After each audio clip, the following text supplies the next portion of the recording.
Welcome to Real Talk with Dr. Deen. Assalamu alaikum, Hassan. My next guest, how are you? I'm good, thank you. Walaikum salam, bro. I'm humbled to be on the show. Thank you for the invite. No worries. Let's talk a bit about your background and your business growth and what you're doing at the moment. So at the moment, I've got a company called The Signs Guru, and I'm the co-founder. It's me and my brother who run this company, and it's a signage and marketing company. And alhamdulillah, we're at a point now where we operate all across the country, sort of building brand exposure for companies and brands out there, doing signage, and all your sort of marketing aspect, covering all the tangible marketing aspects of a business. Yeah. So that's what I do. So what makes your business unique, and what advice have you got for people that want to start their own business? Advice. So when it boils down to sort of advice, there's so many sort of avenues you can go down. One thing I've always done is what I've learned over the years is set up a business that's going to give your customers and your clients value. What are you going to bring to the table that's going to bring value to the table? You need to give people value. How can you help people out? And this is what we do. So like we've had it where we've gone to clients and they've put, like, your business is your baby. They've put their life savings into their business and they've built it from nothing to something, just as me and my brother have done with the Signs Guru. And we just try helping people as much as we can. And that's what my advice would be to somebody. If you're going to open up a business, if you can give value back to that client, you'll make the money in the process. You'll be successful as a business. Right. And that's the main thing. So be customer centric, focused on value, giving rather than thinking about money and profits. Of course, 100%. Obviously, we're all in it for the same reason, to make money. But it's mainly boils down to what can you do that will help out that person? What can you do to fill that gap? And that's where me and my brother sort of, we figured out, actually, hang on, when you come across a signage company, they'll be stuck to that one postcode. What can we do that will build our business and we can operate outside our postcode? So my first initial thing when setting up the business was, I want to do a sign in every major city in the UK. That's your vision. Yeah, it was. Yeah. So alhamdulillah, we sort of accomplished that objective many years ago. Great. But we're at a stage now where we're like, okay, now we want to make sure we get to a point where we've done a couple of signs in every major city around the UK. And like I said, we've done sign from Aberdeen all the way down to Plymouth, all the way across. We've done some international projects as well. And so, here we are. Is it, you don't just sell signs then, right? Are there more services? Is there more to it than that? So initially when I set up with absolutely nothing. We were the middlemen.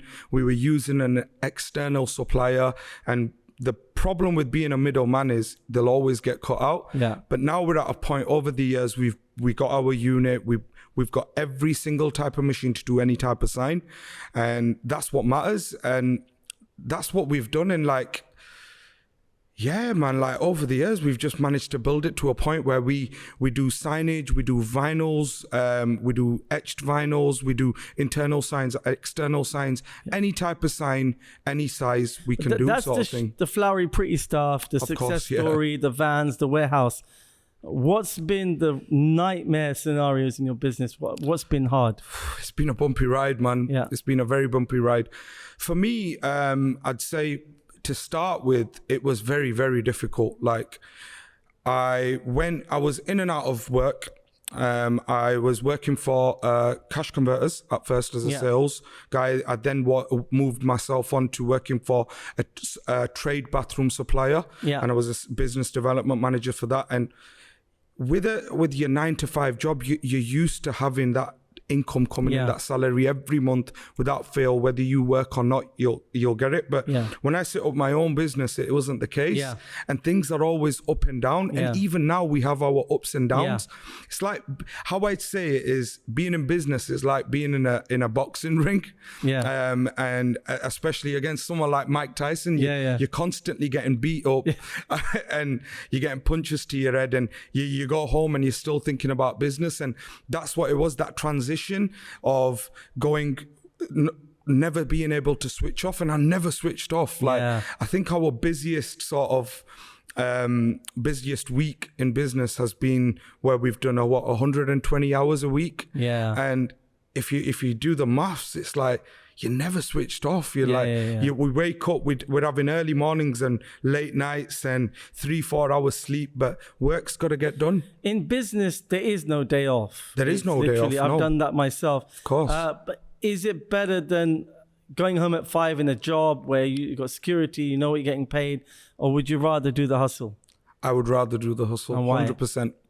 It's just some people are cut for it and some people are not. I definitely think I am. There's not a single minute I don't think about business. Yeah. Before I came in here, on my way down from London, I was on the phone constantly. Yeah. Getting deals done, getting deals sorted. And my brother's the same. We would rather do the hustle than do the... But Richard Branson said business is like a bus. Yeah. If you miss one bus, there's 6 more coming. And 100%. How many more opportunities have you seen as you grow your business? Do other sort of spin-offs and new ideas come to you? Ideas are always going to be there. Yeah. It's about executing them and what's right for the business. And I think sometimes people tend to just go a bit haywire. Well, I've got an idea. Let's fly to space. And it won't make sense. So it's all about execution, planning and executing. And I think we've done that really well. I've failed so many times in life, man. Like, it's unbelievable. What's that failure look like? What? Give me an example. So that boils down to mental health. So I'd like to split mental health down into 2. Mental health from personal life, your marriage, your relationships, and your family, and then mental health from business. So I've always known business, but you get career, you get your academic sort of mental health as well. Now, with the business, unfortunately, I've had both the mental health, the negative side. Experience the negative side of mental health both ways. So give me an example of like the family dynamics one stresses of life. I've went through a lot of depression. I went through deep, dark depression at a point in my life. I was going through it for about a good year. Yeah. And I'd like to say I came out of it pretty quick. And that was only because of myself. Yeah. When I committed to myself coming out of that, I got out of that. And when I went into depression, man, it was really difficult. What happened and why? I went through a sticky, toxic divorce. Right. Very, very bad. Yeah. And it wasn't the fact that because I'm going through the divorce, it's how it made me feel. Yeah. And it's very painful, isn't it? Were there kids involved? Or there were no kids involved, bro. But I've never said this before, man. Like, very, very few people know this, but I was suicidal, man. Yeah. Honestly, like, I was imagine this, being in Marrakesh, I was on the 5th floor balcony, bro, looking down, straight, staring down to death. And there was a swimming pool at the bottom, but there were no water in it. So when I dropped, I'd beat him out of fury. Yeah.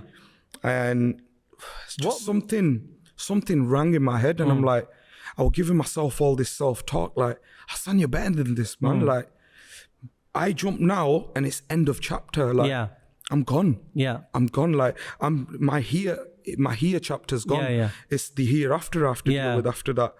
And it was just like, I'm stronger than this. Pain is temporary, Hassan. Like, really? Are you really just gonna just give up on this?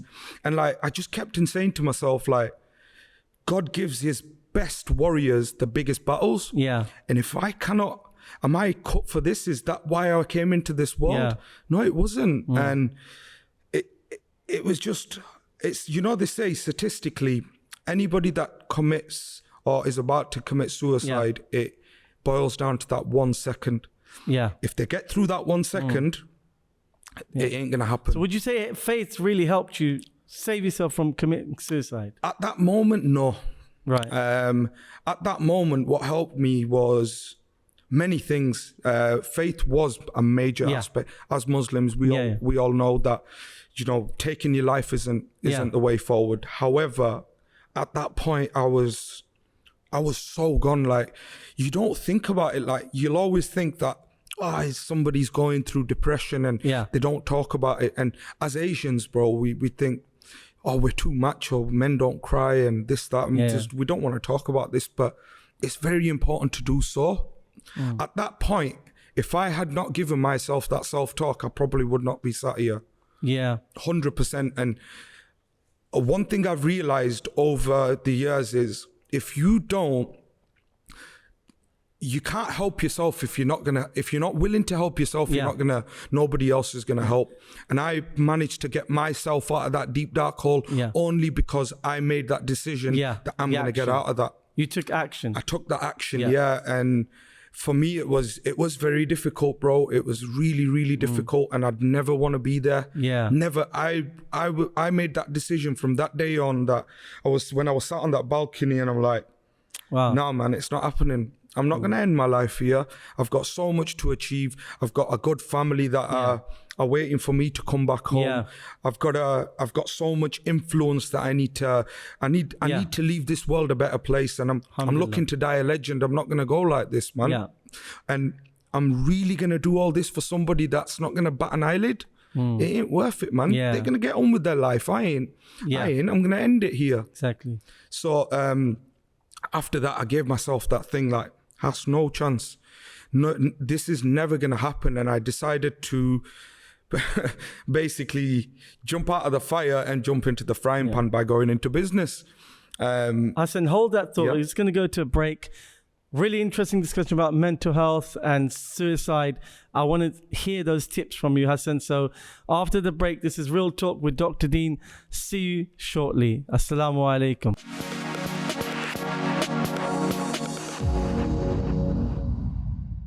Welcome back to Real Talk. So Hassan, we're talking about depression and suicide. What I found really amazing about what you said is there's two viewpoints on this, and this is the struggle.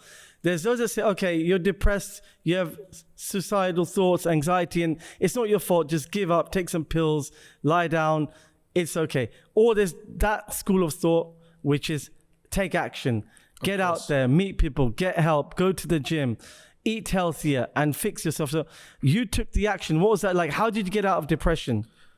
I threw myself into business, bro. Right. Like to a point where, like I was saying, 120 hours a week, to a point where it's become a norm. But I literally threw myself into business in a way where I was so busy that I had nothing else to think about. And for me, it was more, I'm going to do something to make sure that this never happens to me or any of my loved ones. And then that went on to branched off to make sure this never happens to anybody. As many people as I can help, I'll be more than happy to. And we've said it in our previous podcasts, me and my brother, we are always open up to helping people that are going through any sort of, that need any sort of advice, any sort of circumstances or situations.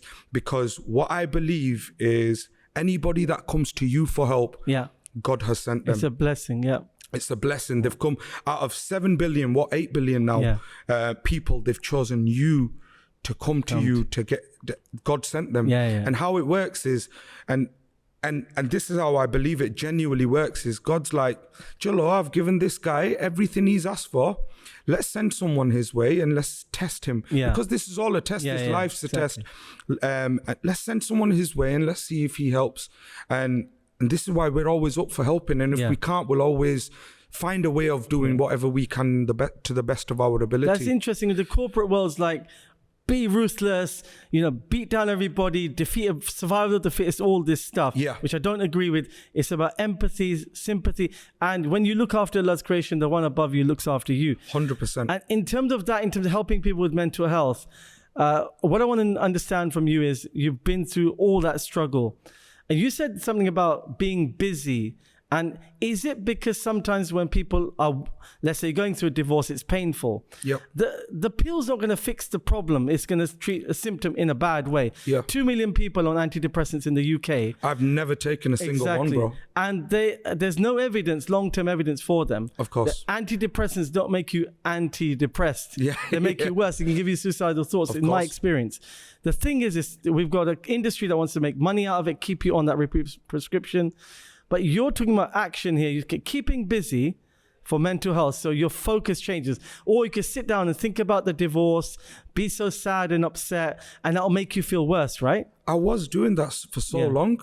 I was feeling sorry for myself. Like I say, it wasn't the divorce that the actual divorce that made me depressed. It was how it made me feel ultimately. Like I felt really shit, bro. Yeah. I felt really crap as a person and as a human, bro. And I'd sit there feeling sorry for myself and not being able, and that's when it clicked. And I was like, if I'm not willing to help myself, no one else is going to help me, man. It's all in your head. Yeah.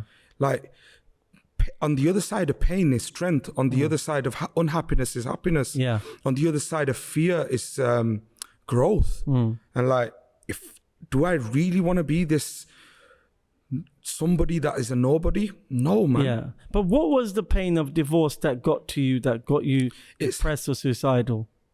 Just everything, how it made me feel, bro. Like, did you blame yourself? No, I didn't actually, bro. It was more that it's how a person makes you feel. So as you'd know, bro, like if you're living with someone, like I'm married now, you're living with someone, it's very important that person is not toxic. And they push you in every single way. Now, everyone I've surrounded myself with around now that are around me, they push me to be a better person. They push me to be the best version of myself. And I'm still not the best version of myself, still a work in progress. But it's about having good people that won't hinder your growth. And it was I went through a process, and I've said this before as well. God puts my life through a recycling process, and all the crap and the clutter, all the negative people, the pessimists, they all go, and all the good people stay in my life, and that has a massive positive impact on my life. But what's interesting about the whole toxic debate? So on social media, there's always saying, keep away from toxic people. But what's really interesting, some even Muslims will say things like, if your parents are toxic, cut them off. If your brothers and sisters are toxic, cut them off. And it's really hard to define what toxic is, because sometimes in a marriage, there's two sides to every story. My fault, your fault. We got to think about this whole debate about toxic people, because the Prophet said that those that cut off from you, join with them, right? Yep. And you cannot cut off from your family, right? Yeah, of course. Have mercy with your family, right? But we get this social media post now, cut off your family because they're toxic. What are your thoughts on that? Bro, family is power, man. Family is everything. What I've realized, so me and my brother are in business together, and I've had it before where someone's like, bro, you're in business with your brother. That's amazing. And I'm like, it's not even a big deal. Like, he's my brother. Of course we're going to be in business together. I can't see it any other way. If anything, I'm nothing without that guy. And he'd agree that we're nothing without each other. Mashallah. It's all about being together. United you stand, divided you fall. And family is everything. Now, everyone has family issues, but when it's time to work, it's time to work, man. Like, and I've never let anything like that influence me, bro. Like, or such and such is a toxic person within my family, or such and such is a good, bro. For me, family is family. Your mum and dad, you're nothing without your mum and dad. Yeah. Simple. You're nothing without your siblings. You need to, me I'm the oldest. Yeah. It's my duty to make sure we all stick together. Yeah. And we don't divide, we don't fall apart.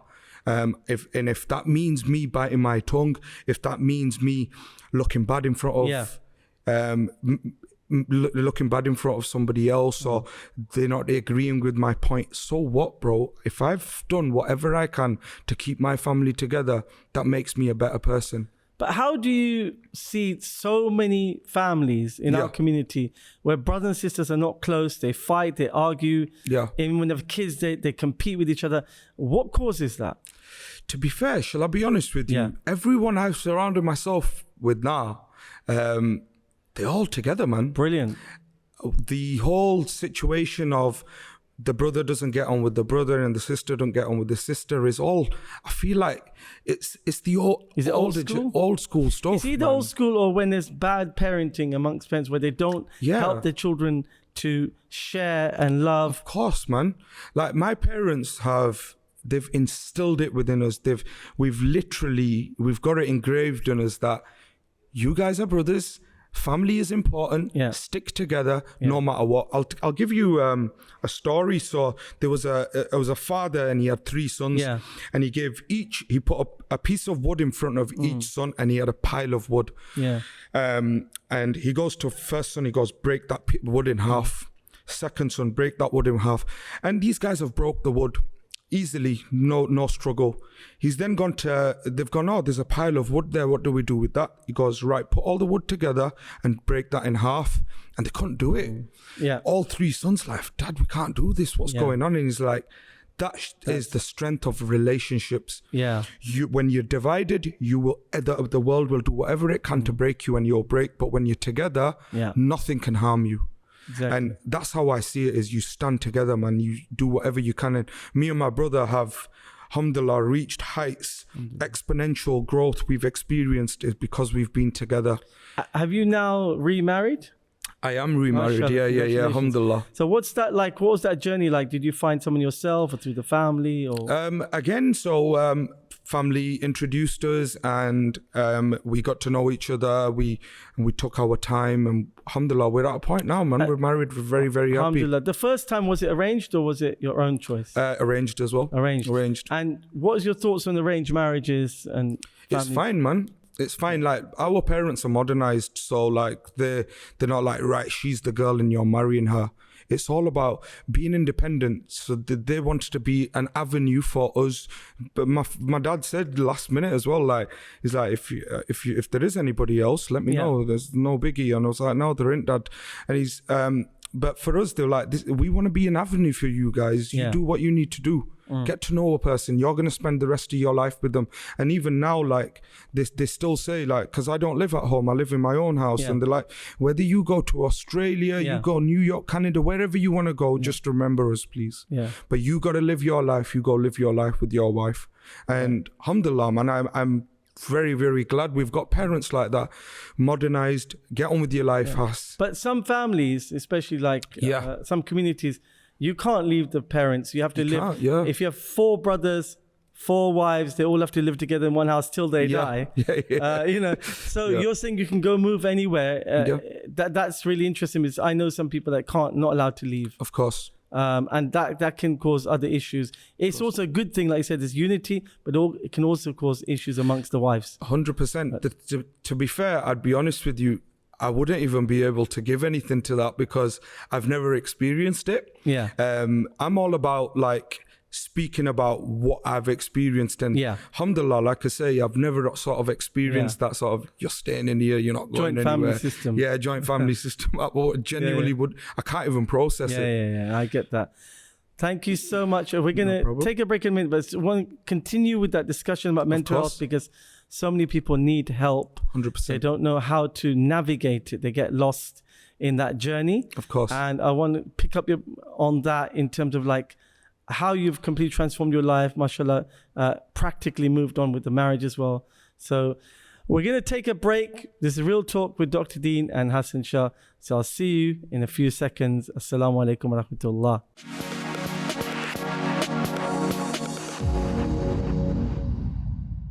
Welcome back to Real Talk with Dr. Deen. So Hassan, what about men's mental health and how we've got this crisis amongst young men? I see a lot of young men in my youth work where they're not leaving the house. I've even seen young men who grow their hair over their face because they just want to cover their face. It's like body dysmorphia, it's thinking they're not good. And these good looking guys who don't feel like they're good looking. They struggle to be socially, confident to meet people and go out. And so what goes through the mind when, a man goes through depression or feelings of anxiety and panic attacks and things? Bro, it could be anything, but I'll be honest with you, like when I was going through it, I didn't feel good at all, man. Like I'd be laying in bed all night, like just looking at the ceiling, like, and to a point where like, the ceiling's not painted right there. And you start noticing these sort of things, and I wasn't coming out, and if I didn't have the good people around me, bro, that'd help me force it out and talk about it, I genuinely would have been, I genuinely don't know where I would have been, to be fair. Who helped you and how did they help you? My brother was a big part of it, forcing it out of me, getting me out of the house. I wouldn't leave bed. Yeah. Imagine waking up at 2-3 in the afternoon and I'm literally paralyzed. I can't get out of bed. Wow. And I don't want to leave the room. I'd close myself. What is that feeling of staying in bed, not wanting to get out? Why do people do that? What causes that? It all boils down to, well, to be fair, going back to what your question was, sometimes you can't help it, man. Like I knew that I don't want to do this, but I knew I didn't want to do anything else as well. Yeah. And I felt so useless and I couldn't help myself. And it was the tipping point for me was finding God. And honestly, I would advise this to anybody. I went to Umrah and I let it all out, and that was my thing that turned my life around. Wow. And it's a known thing, but like I said it earlier, if you're not willing to help yourself, no one else is going to help you. Now you need to be that person that takes charge. And one of my favorite quotes of Imam Ali is, "What you seek is all within you, if only you reflect." And you need to, whatever you once you're out of that bubble, out of that comfort zone, you'll realize the sort of potential you have. And when I came out of my comfort bubble, and whether that be being at home and living with parents and everything's cushy, it's all paid for, don't worry about it. Whether it's being stuck in a dead end job, or whether it's been anything, when you come out of that comfort bubble, the sky is the limit, man. And for me, that was the sort of tipping point: is find God, find yourself, and then you will realize what you're capable of. So that mindset, so when somebody's in bed, they feel depressed, they don't want to get out, is it because they're scared to face the challenge, that they procrastinate in making that change? They, like you said, they want to do it, but it's like, I'm comfortable here, I don't want to go out, I want to stay in bed. Is that the mindset? It's you need to be motivated. You need that motivation. And sometimes, like, I don't know if you ever experienced this, but as humans, we all at some point in our life do, where I can't be asked doing anything today, or getting to the gym, or cannot be asked going to the gym. But you need to find that fire. So you know, when people, they call it the burnout phase. When you're stuck in bed or you want to lock yourself, it's a burnout. Oh, I'm going through a burnout. But you're only going through a burnout is because you've got no fuel to fuel that fire. You need to find that fuel. The only person that can find that fuel to fuel that fire is yourself. And that's what I did. Is, can I see myself? I sat there and I'm looking in the mirror and I'm like, can I see myself being here in 10 years time? Being this nobody? No, I can't. I need to get up. And it's about giving yourself that self-talk. And that's your personal sort of like depression mode. But then we go back to mental sort of your mental health with business. I go through that regularly. Like, what does that look like? Self-doubt, man. It all boils down to self-doubt. What if somebody does this, or what if somebody doesn't? What will people say? And what if I don't achieve this? And you need to change that perspective from what if I don't to what if I can. You know, I know a couple of people who've run businesses that were making a loss every day, just because what will people say if we close it down? And they kept paying from their pocket. Bro, people are gonna say, but there's always somebody out there that's gonna say something bad. And you just gotta phase it out, man. Like, we've had it when I set up the business, me and my brother, we had it where people be like, oh, there's signage out of everything. You've opened signage. Go open up a barbershop, or go working as an accountant, because I'm an accountant certified. Go work as an accountant. Why are you opening up your own signage business? Come on, who does that?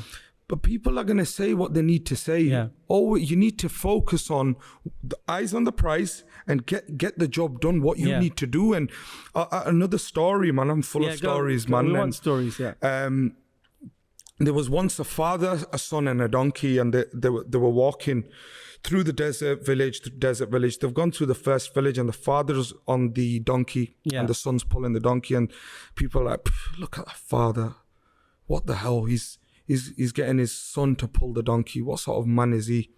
They've then gone through the second village, and before they got there, the father's like, you know what, son, you sit on, I'll pull the donkey. And that's shameless. The son sat on the donkey, and the old father's pulling the donkey. The father and son's going through the third village. They're like, you know what, we're both not going to sit on the donkey. Let's pull it. Idiots. Look at them. They're just pulling the donkey. Nobody sat on it. How stupid are they? So people are going to say, whether you do good or bad, people are going to say. So people have always got something to say. So what helps with people, because in my youth work, what I find is sometimes try to motivate a young person, and they're very sensitive. We live in a world where everyone's very sensitive now, of course, and empathy and all this victimhood is like a currency now, right? Everyone's a victim of something, right? And they actually like it. They want to be a victim. So when you're motivating somebody, let's say going through mental health issues, and you really want to drive them or say, let's go to the gym, and then they get really upset with you. They get upset, leave me alone, and they get aggressive with you. What are your thoughts on young people going through these issues, and you're trying to motivate them, but they're reacting, and you try the nice way, it doesn't work. You try the harsh way, it doesn't work. What's your advice? It again boils back to what I was saying. If you're not willing to help yourself, no one's going to be able to help you. Now, there's only so much you can do, but I've had it. A guy, he messaged me. I'm not going to say any names. He's messaged me and he's like, bro, I'm really stressed out. I just don't know what to do. And I'm like, send me your number, because I'm really bad at texting, bro. I hate messaging. So I've spoke to him on the phone, and I go, what's going on? He's like, bro, I've got no motivation to do anything. And I'm starting to lose people around me because I'm just not, I've not got it in me. I've got no willpower. And I said to him, I'm like, you know where you're going wrong, right? And he's like, where? I was like, just repeat the story the whole thing that you've just said to me, repeat it and you'll know where you're going wrong. And he's like, motivation. I was like, no, willpower, bro. You need that willpower. The only person who's going to give you the willpower is yourself. It comes from within, bro. You need to see, where do I want to be in 5 years, 1 year, 10 year, 3 year, wherever. Where do I want to be? Where do I see myself being? And then you work backwards. And that's what I did. I want to make sure we have done a sign job in every major city around the UK, and we worked backwards. That was your vision. What amazing thing that you said that people don't talk about is it's not about motivation, it's about willpower. Motivation is a fluffy thing. Watch a YouTube video. Do this, you can achieve. But willpower is actually what you need to stop smoking, stop vaping, stop drugs, stop your depression. Get out there with your willpower and do something. 100%. 100%. It all does boil down to the willpower. Like you said, motivation is so fluffy, and it's a bit of it's like become a bit of a social media thing. But bro, if you're gonna see yourself, where you see yourself, if your dreams don't scare you, they're not big enough. So see where you want to be, what your dreams are, and then literally work backwards. And you need the willpower, but that willpower is only going to come from within, and that's only then you can help someone, bro. And with this guy, I chased up with him 2-3 months later, saying, how's it all going? And he'd randomly ring me up saying, Hass, I need some more advice on this. And I was sort of mentoring him as much as I could.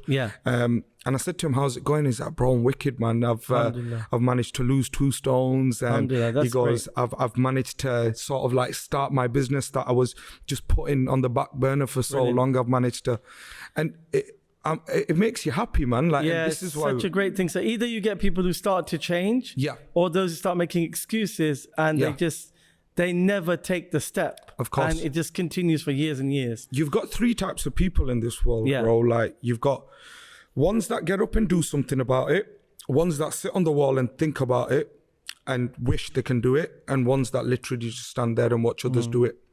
And my father has always told us, make sure you're the type of person that gets the job done. And that's how we've been. And this is why I think it's the way we've been brought up in the hustle and bustle. You've got to get things done. If you want to do something, you got to get things done. And the reason why I went and set up my own sort of business and left working for someone else is because I had a real reality check, man. Like once we had the main guy, the boss, has come in and he goes, if you guys work really hard and you hit all your targets and you exceed them, you'll get real good bonus. I'm like, all right, cool. So every day, bro, I'm going in. I'm good at sales. That's my forte. Going in, smashing my sales target every single day on Hassan, a week. just hold that thought. We're going to continue with that sales target. Once we're going to go in a break, and we're going to learn more about that. So this is Real Talk with Dr. Deen and Hassan Shah. Don't go anywhere. See you after the break. Assalamu alaikum wa rahmatullah.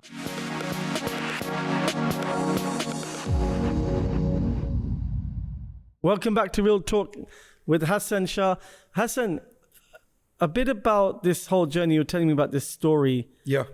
Just continue with that, please. Yeah, so I was saying, the boss is like, smash out your targets and you'll get a bonus. And so I'm working really hard and making sure every sales target is smashed. And I'm doing whatever I can to sort of get this bonus in. And bonus has come through and end of the year and I got 17 pence, bro. I swear to God, I got 17 pence and I'm like, 17 pence, I've done so well in my targets. Oh yeah, we're having development, we're doing development across the business, so we put that fund towards that. So it was like, okay, cool. Wow. Just off topic, what did the boss make? I made £2.3 million profit this year. Wow. Is that right, mate? Yeah. So do the end there, mate. Yeah, I'm not coming in tomorrow. See you later. I'm done. And how I see it is like, you can't get rich by building somebody else's dream. Yeah. You need to, if you want to sort of build yourself in a way where you are the best version of yourself, work for yourself, man. There's nothing wrong with working for someone. Yeah. No way. There's no chance. Like I've got people I know people that are in a very, very successful job. Yeah. But for me, that was never the case. I'd never want to work for someone. I couldn't see myself doing it. But how did you take that risk of not having a salary and then starting a bit? Did you have reserve funds? What happened? Like, do you have I money? didn't. I literally started with nothing, and it was I still go past the first shop we ever did, and it was in Huddersfield, and first barber shop we ever like sort of did signage for, and I look at it and think, bloody hell, man, that's my first ever sign. Yeah. But I'd go to people and would be begging them for signs. If you need any signs, please let us know. And sometimes we'd even do it voluntary, like we were literally making next to nothing. And then, as I said to you earlier, being a middleman, sort of third person, it's easier to get knocked out. Yeah. We had loads of that as well, and there was points where we were near enough bankrupt, man. Like we lost everything. That happens. Yeah. And we managed to come back again, bounce back, and it's all about you get knocked down 8 times, you get up the 9th. Yeah. It's about how hard you get hit, not how hard you can hit. It's about how hard you can get hit and get up. Yeah, man. Life. And we did that. We literally like built it from ground upwards, and this is why it's our baby. And we've managed to sort of like branch out. We started working with bigger people, and every single month we're getting better, and we're working with bigger clients. And alhamdulillah, I can't thank no one but God. Alhamdulillah. One of the advices I got actually in a gym was that, obviously, think big, but think about your business as you can be a client or offer a service to anybody. Don't think just a local shop. You can provide the government, you can provide corporations, you can do massive things. And don't think that, we're too small to do that. Never ever do that, because if you do that, you're always going to stay a small business. Of course. And it boils back to my point, self-doubt. Yeah. You can't doubt yourself. People are going to doubt you anyways. Yeah. So what's the point you doubting yourself, because you're only going to hinder your growth. Make sure like, just get on with it. Literally, the amount of times I've had where people said, we're thinking about opening something, or we're thinking about doing this. Why have you not done it yet then, bro? Like, look, you have to have a checklist, right? Once you've got that checklist, so you need to know what you're getting yourself into. You need to do, okay, I need such and such to get the job, my business started. If you've done all that checklist, what are you thinking about? Yeah. There's no time to waste, man. Just get on with it. Like like I said, the amount of times where people are like, oh, I'm thinking about doing this, or I'm thinking about doing that, but I just need to make sure I get it right. You're never gonna get anything right, and you're never gonna know until you don't try it. And failure isn't, and how I say, I've failed so many times, bro. Like I've probably failed more than I've succeeded. 30%, of what you really want to achieve is enough to actually go and do that thing. So let's say you wanted the perfect business, the perfect office, the perfect staff, the perfect vehicles. You don't have them. Start with 30% of what you can get. An old van, a brother to help you, and start the business. Of course, you just got to start, and you'll get there. You can't wait for perfection, and everything needs to be in place. Nothing will ever be perfect, man. We're not perfect. As humans, we're not perfect. It's just, like I say, it's just stepping out of that comfort zone. And on the other side of fear is growth. And like what I've noticed over the years is the things that have scared me the most are actually not a big thing when I've gone and done them. What have you been scared of in your life? A lot of things, bro. Growth. Literally like putting absolutely everything we have to our name into machinery, bro, and to a point where we've invested so far into this business, around £500,000. Wow. In machines and stuff. In machines. That's very expensive. And yeah, man. That's a big risk, right? To do that. It's a big risk. And like I said to you, like the amount of times we've nearly gone under. But it was like, no, if we're going to do this, we've got to do it properly. Did it pay off to get those expensive machines for your business? 100%. Yeah? 100%. Because it meant that we weren't middlemen anymore. It meant that people were coming to us direct, and we can do your sign for you right now in front of your eyes if you want us to. Rather than ringing up Larry from down road saying, I've got a customer and he wants to sign. And you get a little bit of commission from that instead of the full profit. Because technically I was still working for somebody, you know what I mean? I was just being a busy fool. So for us, that was a really big sort of risk, and it was scary. It was so scary, man, because like, buying that machine. Buying that one machine and then second machine. And for us, a massive help was COVID. COVID massively helped us because it helped a lot of people in business. It did, It took a lot of people down as well. Like a lot of signage companies around us were dropping like dominoes, and we were the only like handful of companies that were up. And did you buy any companies out? Do you know what? I could have, and I wanted to buy the machinery. But what we did is we and it goes back to your point. You've got to be. It's a concrete jungle, right? And you've got to be a bit savage, because if you're not, you're just going to get eaten and trampled on. So what we did is we bought all the acrylic around the UK. Right. When it came to it, and got it cheap. We got it cheap because we invested so much into it. And I still remember, like, we were ringing up our friend of ours and like, bro, need someone there, we'll give it you back. He's like, no problem. And we've gone, and my brother's ringing left and I'm ringing right, and we're getting all the acrylic from top and bottom of this country. And now if you ever walk into shops and you see sneeze guards on counters, that's most likely come from us. What's sneeze guards? Sneeze guards. So when you go into the shop, sneeze guard. Okay, you got the acrylic shields. Okay. Most likely it's come from us, because we became the biggest supplier for that around the UK. But you've got to take risks, man. Calculated risks. You've got to take them. But because if you don't, you're just going to be the average Joe. And we're not looking to be the average Is there always opportunities in business? For a business like yours is signage, right? Yeah. Shop signs and things like that. Is it like there's always going to be people that need signs all the time? Is it something that people buy every day? 100%. There's always going to be people there that are wanting a sign without fail, especially in the sort of the era that we're living in now. It's all social media friendly, right? So people will go to a business just because of the way it looks. The flowers. Flowers and signs, and our business needs to look better than next door. And that's where we come in. No one cares about the taste of the food. It's just how honestly, it looks. Bro, if it's Instagrammable. 100%. I've been to places and the food's horrendous. Yeah, but the look. We've gone because...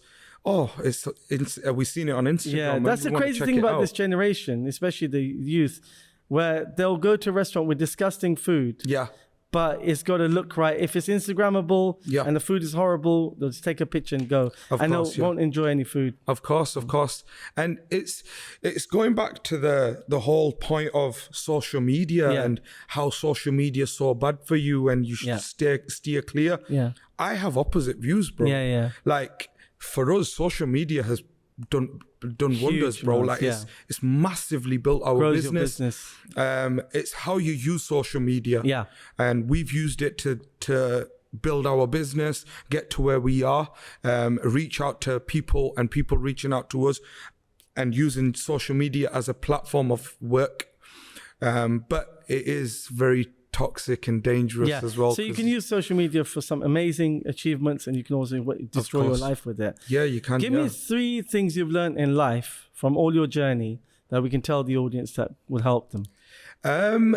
So 3 things I've learned in life is to get up and get on with it. Yeah. Get up and get on. Don't think about what others are gonna think, what they say. It's about yourself. Focus on your vision and get to it, man. Get to it. Second point would be is find God. Honestly, when I found God, God says you take 1 step to me and I'll take 2 steps to you. So find God, man. Like, and you'll unlock so special powers. It's crazy how it works. And Islam teaches us that. And the third thing would be is and I'd want to relate to the mental health side is if you need any help, reach out. Brilliant. Whether it be to us, to my brother, to anybody, your friend, your parents, anyone, reach out, because your life is valuable, man. Like, there's so much you've got to achieve. Go and achieve it. Prove them people that are speaking bad about you, prove them wrong. So reach out, like, and don't just give up, man. We're not cut for this. Remember, you're a warrior. You're a soldier of God, and He's given you a battle. It's a blessing. He won't give you a hard battle if He didn't want you to grow. Brilliant, amazing summary. Don't give up. Call on God. Allah will listen. Thank you so much. That was Real Talk with Dr. Deen and Hassan Shah. Thank you so much for being our guest. We'll see you on the next one.